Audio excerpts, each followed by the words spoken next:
You know what used to frustrate me more than anything in the shop? I would build something beautiful, solid hardwood, tight joinery, a finish I was genuinely proud of. And then a year later, maybe two, I would start seeing cracks. A panel would warp. A drawer front would cup just enough to drive me crazy. I did everything right, or at least I thought I did. Then about 4 years ago, I came across a traditional Korean craft called hanji, and what I saw stopped me cold. These craftsmen were building furniture, cabinets, storage chests, even armor out of layered paper. Not as decoration, as structure. And the pieces were lasting centuries. Some of them were in better shape after 300 years than my oak end table was after 3. I had to understand how that was possible. So I dug in, studied the methods, and eventually tried them myself. Today I am going to walk you through exactly how Korean craftsmen turn mulberry paper into a composite material that is stronger, lighter, and more durable than solid wood. And stick around to the end because I will show you a waterproofing technique I tested in my own shop that you can try this weekend with materials you can order online. Let me show you what I found. Hanji is one of the most overlooked composite materials in the history of woodworking.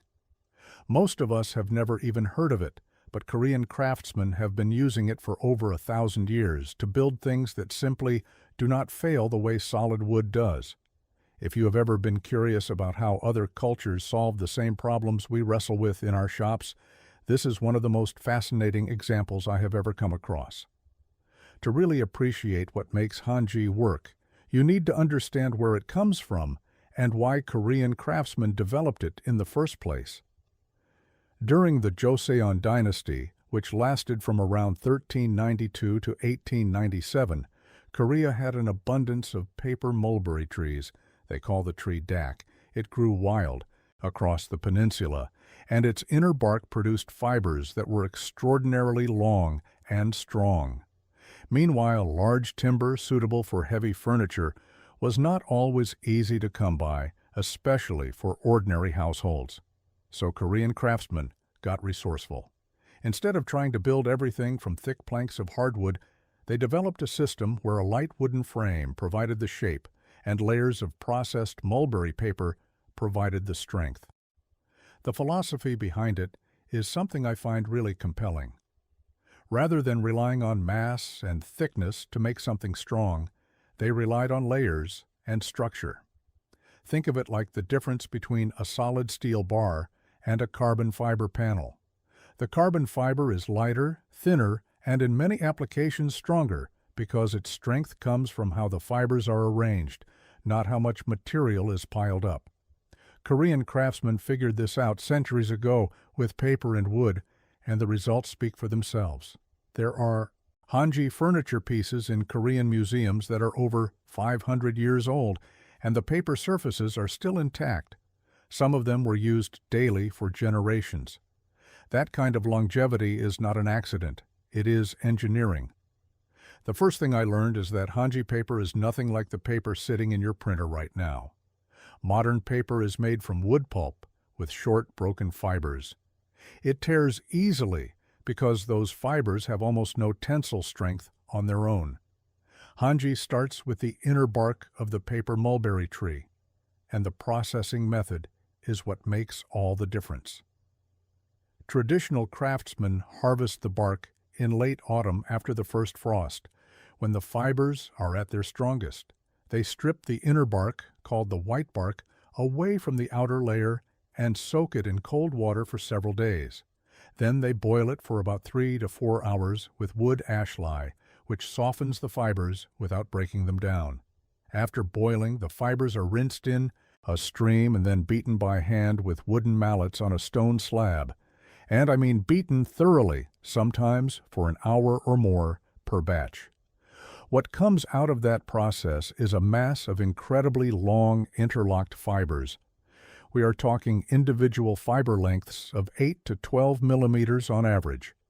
Compare that to typical softwood pulp used in modern paper, where the fibers are maybe 2 to 3 millimeters long. That difference matters enormously. When those long fibers are formed into a sheet, they tangle and grip each other in a way that gives the paper remarkable tear resistance. I got my hands on a single sheet of properly made hanji about 2 years ago, and I tried to tear it with my bare hands. I could not do it cleanly. It stretched and resisted like a thin piece of fabric. That was the moment I realized this was not just paper, it was a textile. Now here is where the real engineering comes in. Korean craftsmen do not just slap a single sheet of paper onto a frame and call it done. They layer multiple sheets at alternating angles, and this is what transforms the material from strong paper into something that behaves like a composite panel.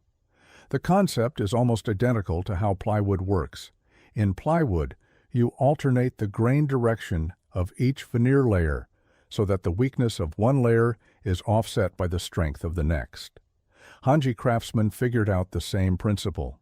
They lay each sheet so that its fiber direction crosses the sheet below it, typically at about 90 degrees.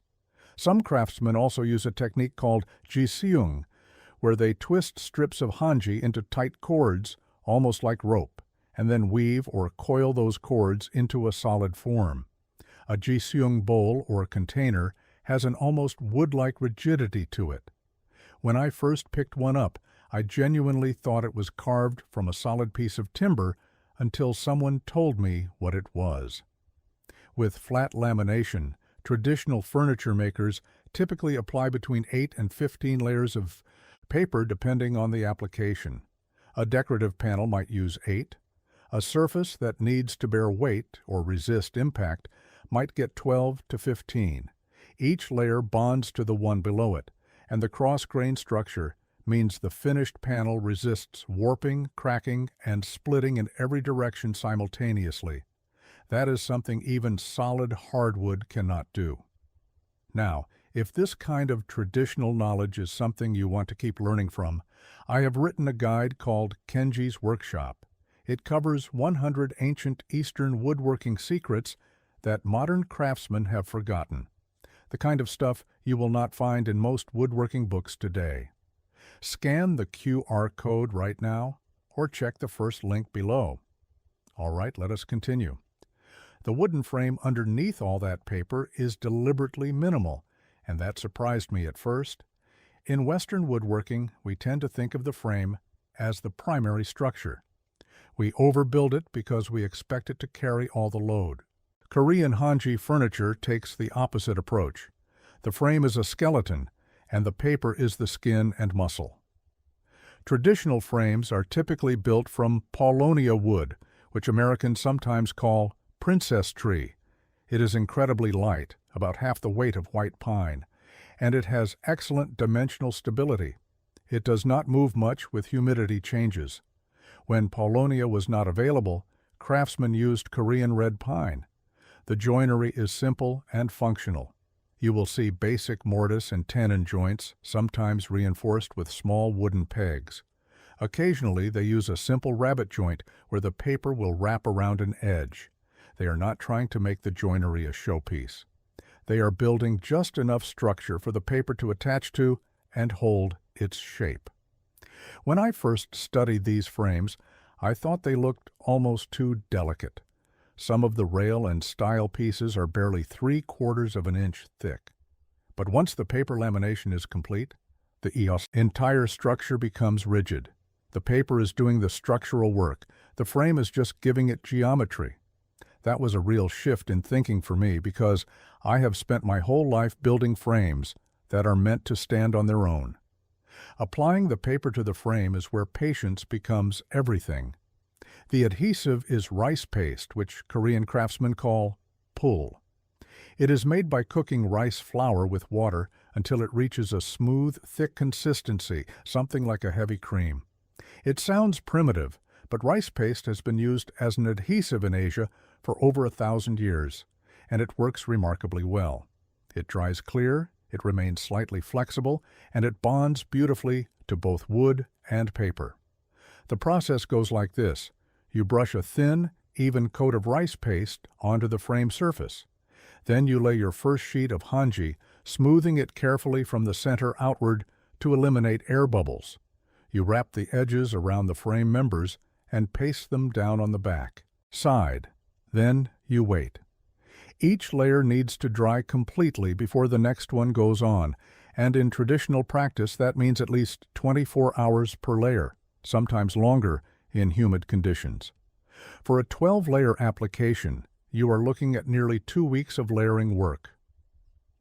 When I tried this in my own shop on a small cabinet frame made from poplar, I learned very quickly that rushing the drying is a mistake.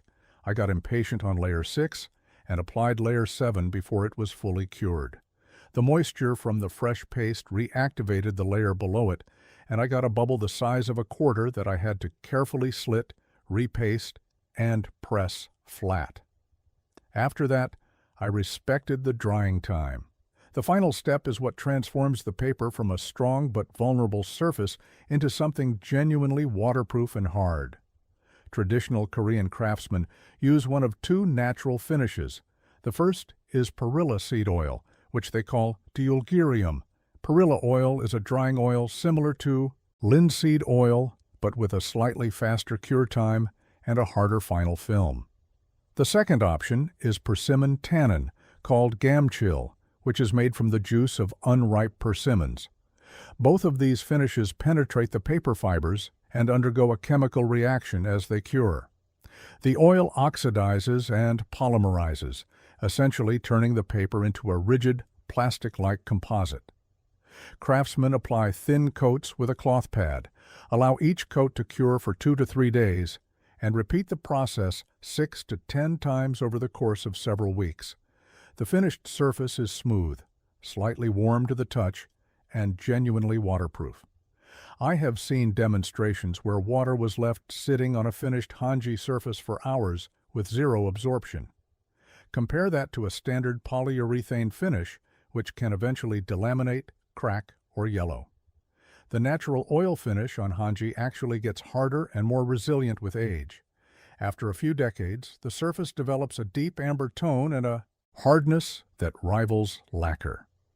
Let me share some patterns I have noticed over the years, things I used to do myself, that this tradition handles completely differently. The first pattern is equating mass with strength. Most of us instinctively believe that thicker boards and heavier construction mean stronger furniture. But the Korean approach proves that thoughtful layering of a lighter material can outperform brute mass.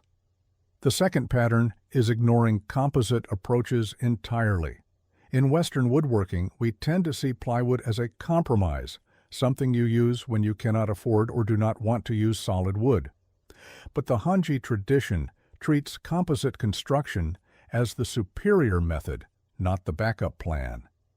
The third pattern is defaulting to synthetic adhesives and finishes without questioning whether natural alternatives might actually work better. I spent years reaching for polyurethane and yellow glue without ever considering that rice paste and perilla oil might outperform them in specific applications. And they do. The fourth pattern is building furniture that cannot be repaired, only replaced. When a hanji surface gets damaged, you do not throw the piece away. You add new layers of paper over the damaged area, re-oil it, and the piece is renewed. Some furniture pieces in Korea have been repaired and renewed this way for hundreds of years, each generation adding their own layers to the same frame. Once you see these patterns for what they are, you start questioning assumptions you did not even know you had. Now for the bonus tip I promised at the beginning. You can try a simplified version of this waterproofing technique in your own shop using materials available right here in the United States. Here is what you need. Get a small wooden box, something simple made from poplar or pine. Order a pack of traditional Korean mulberry paper online. You can find sheets specifically labeled as hanji on most art supply websites for just a few dollars each. Pick up a bottle of perilla seed oil from a Korean grocery store or order it online. Make your rice paste by cooking 2 tablespoons of rice flour with about 1 cup of water over low heat until it thickens. Then apply your first sheet of hanji to the outside of the box using the paste. Smooth it down, wrap the edges, and let it dry for 24 hours. Repeat for at least 8 layers. Once your final layer is fully dry, give it 2 full days, then begin applying thin coats of perilla oil with a soft cloth. Let each coat cure for 2 days before adding the next. After 6 coats, you will have a surface that is waterproof, incredibly hard, and genuinely beautiful. I did this on a small cherry box last spring, and I left it sitting on my workbench near a window where it gets direct humidity changes all summer. Not a single crack, not a single warp. The paper surface is still perfect. Before you head out, I want to make sure you know about my book, Kenji's Workshop. It goes way deeper than any single video can, with 100 ancient Eastern woodworking secrets for the modern craftsman, detailed photos, and real hands-on knowledge you can take straight to your bench. If you want to bring these time-tested methods into your own shop, this is the guide to do it. Just scan the QR code on screen or click the link in the description to get your copy. Thanks for spending time with me today. I will see you in the next one.